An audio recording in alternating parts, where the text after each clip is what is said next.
minyak itu harus kau punya. Minyak itu bukan aktivitas pelayanan. Minyak itu bukan jumlah jam pelayanan. Minyak itu setiap kali engkau nurut Roh Kudus, itu mengeluarkan minyak. Miliki minyak itu, perbanyak minyak itu. Karena minyak itu yang membuat kita menjadi gadis yang bijaksana. Siapkan minyak dalam hatimu. Siapkan dirimu di hadapan Tuhan di hari-hari terakhir ini. Jangan mengikuti apa yang dunia sedang tampilkan hari ini. Walaupun itu dalam bentuk gereja. Jangan, tapi ikuti apa yang Roh Kudus mau pada hari ini. Kalau seandainya hari ini pulang dari ibadah ini, berdoalah, Tuhan pimpin aku. Aku mau kunjungan ke siapa Tuhan? Aku mau menjawab doa orang yang hari ini sedang menangis. Perut mereka sudah lengket. Tuhan, pimpin aku. Pergilah. Itu akan mengeluarkan minyak.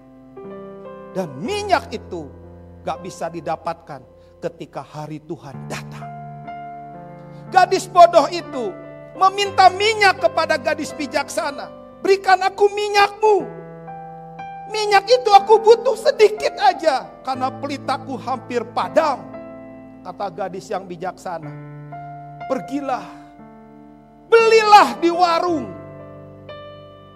Tapi di hari-hari ini, saya katakan kepada Bapak, Ibu, Saudara di tempat ini, minyak itu harus keluar dari kemurnian hatimu.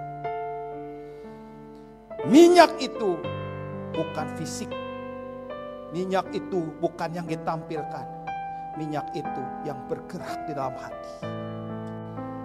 Hari-hari ini adalah waktu yang dimana hati kita menentukan. Hati-hati hatimu. Hati kita gampang melenceng. Hati kita gampang error. Hati kita gampang menjauh. Janganlah bertindak sembrono. Melainkan carilah dan lakukan apa yang dikehendaki Tuhan dari saudara. Efesus 5 ayat 17. Terjemahan FHYH.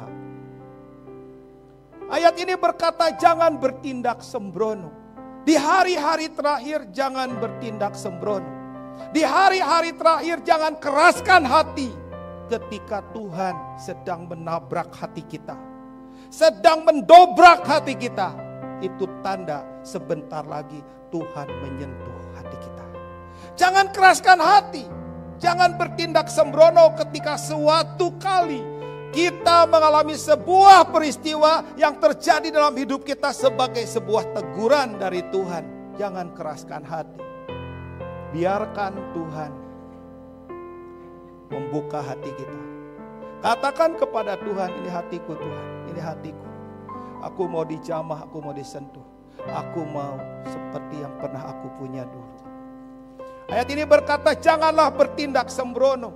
Keputusan-keputusan penting, libatkan Tuhan. Keputusan-keputusan apapun yang hari ini saudara dalam persimpangan jalan, libatkan Tuhan. Ikut sertakan Tuhan. Buat Tuhan muncul menentukan keputusan dalam hidupmu. Setiap langkah kita haruslah berasal dari Tuhan.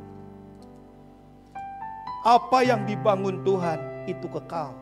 Tapi apa yang tidak dibangun Tuhan termasuk pelayanan itu akan rubuh. Apa yang ditanam oleh Tuhan itu akan bertumbuh.